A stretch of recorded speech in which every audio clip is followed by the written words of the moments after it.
It's the Real News Network. I'm Sharmini Pires coming to you from Baltimore. Trump's Interior Secretary, Ryan Zinke, told a conference with thousands of oil executives that the Interior Department should not be in the business of being an adversary. Instead, it should be in the business of being a partner. He also said that wind turbines kill as many as 750,000 birds a year, a criticism that seems to have become a Trump administration talking point. And he also argued that wind turbine production and transportation contributes to global warming. Facts that have been checked and refuted by Axiom Media and many others. While Zinke is threatening to open up more land and offshore drilling, including environmentally vulnerable Alaskan regions, he did recently cancel an oil and gas lease sale scheduled for his home state of Montana due to local pressure. Meanwhile, a carbon tax bill has failed to gather enough votes to pass the Washington State Senate, and an Oregon cap-and-trade bill is increasingly in danger of failing. Here to discuss these issues of fossil fuel infrastructure plans of the Trump administration, I'm joined by Scott Edwards. He is the co-director of Food and Water Justice and co-director of Climate and Energy at Food and Water Watch. I thank you so much for joining us, Scott. Thanks for having me on. Pleasure to be here. Scott, the Interior Department manages 500,000 million acres, which is a fifth of the total United States landmass. They also apparently handle leasing for offshore areas of oil drilling. Now, combined, that's a lot of responsibility for oil drilling under this administration. So would you say that the Trump administration is rapidly expanding their plans to give out more leases for oil and gas drilling? And if so, if the plans are there, are they successfully implementing this at this time? Yeah, I mean, this is certainly a priority for this administration, for Trump, for Pruitt, for Zinke, for his entire cast of cabinet members and his energy policy. He wants to, as he said, create energy dominance in the United States. And for him, that means rapidly expanding all of our fossil fuel, not renewable, of course, but our fossil fuel development and infrastructure throughout the country and offshore. And we will see over the next year a rapid expansion of actual projects being approved, leases being given, and lands opening up under the current administration. Right.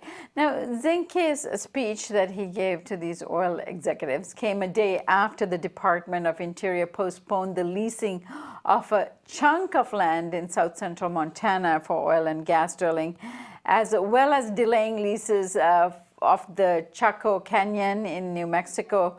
Tell us how these delays came about. Was there lots of resistance to them from local communities?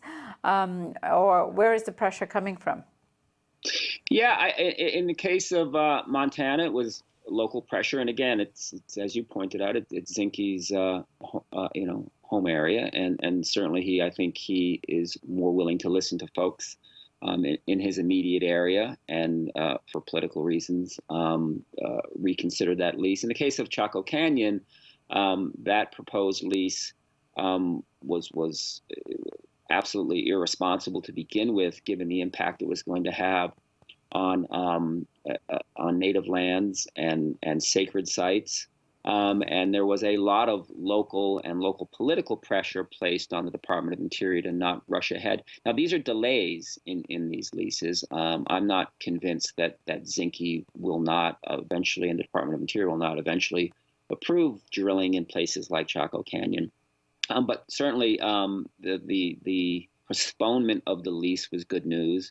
and it gives time for opponents to really mobilize and start to fight these things off. But make no mistake about it, Zinke and the rest of this administration is determined to open up as much land as possible for fossil fuel extraction. I mean, this is an administration that's very much in bed with the fossil fuel industry, and wants to allow them to do what it is whatever they want to do in terms of drilling.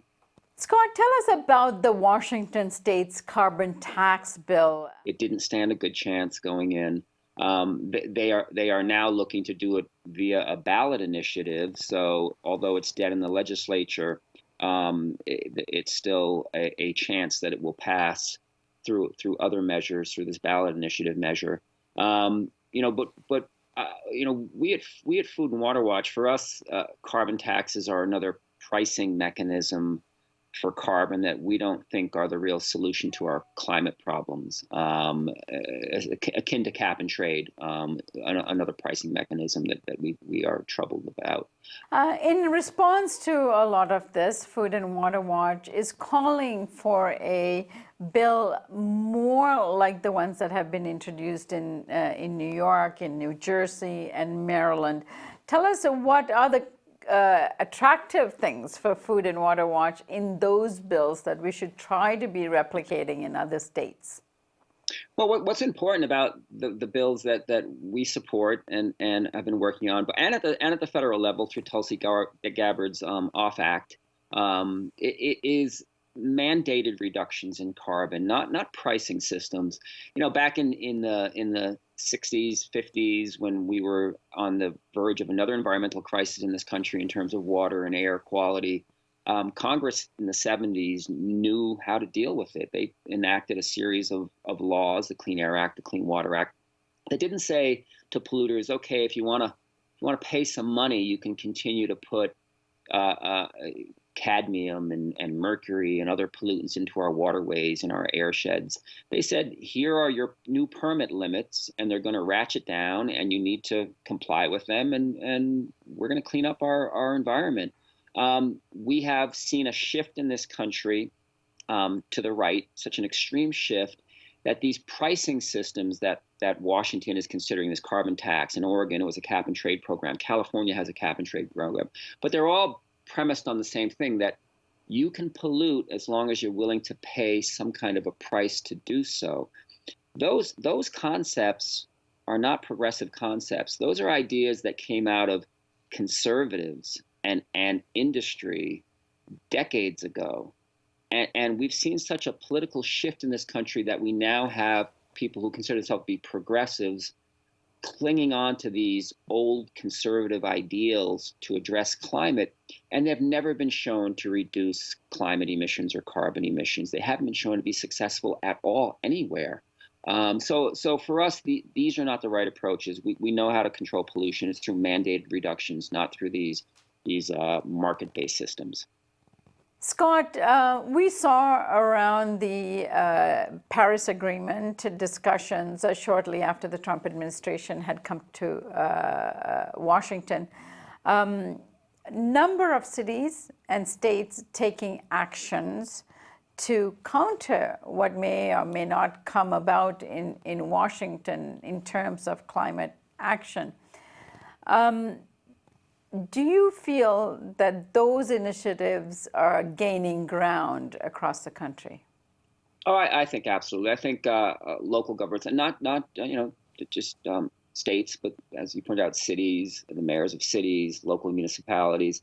We're seeing a groundswell of local efforts to address climate chaos that we're now facing, and it's done in recognition of the fact that our federal government is for now, and hopefully that will change shortly, but for now is not going to do anything to fix our climate problem.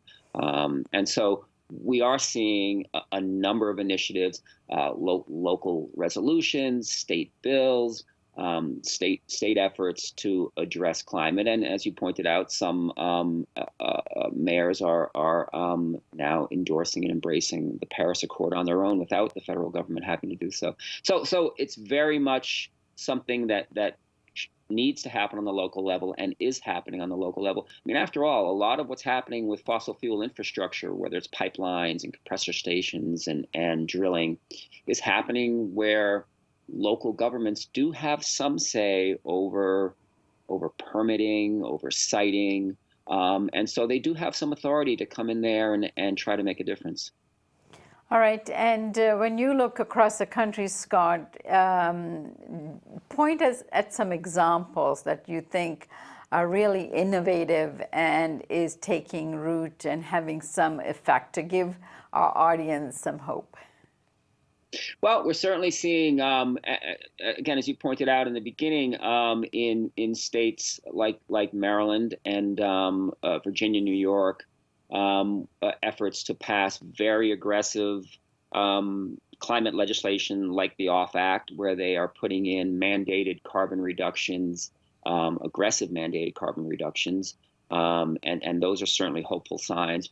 We're seeing some states, not many, starting to talk about improving their renewable portfolio standards to be more stringent. Again, our states are lagging way far behind where they need to be on that, but there's been some talk about that. We are seeing states like New York and hopefully others become more aggressive in terms of their role in fossil fuel infrastructure. New York has used its Clean Water Act authority a couple times in the last year to reject natural gas pipelines coming through the state through what is called their 401 process, and saying we're not allowing this fossil fuel infrastructure because of the impacts on waterways. So we're seeing some efforts on oil and gas infrastructure around eminent domain, and states and localities stepping up and saying to these fossil fuel companies that we're not going to allow you to take away the property rights of local citizens so you can put in your infrastructure. It's just not going to happen. So we're seeing a combination of efforts. I mean, I certainly think that there is a good awareness in this country now about climate change and the role that fossil fuel plays in it.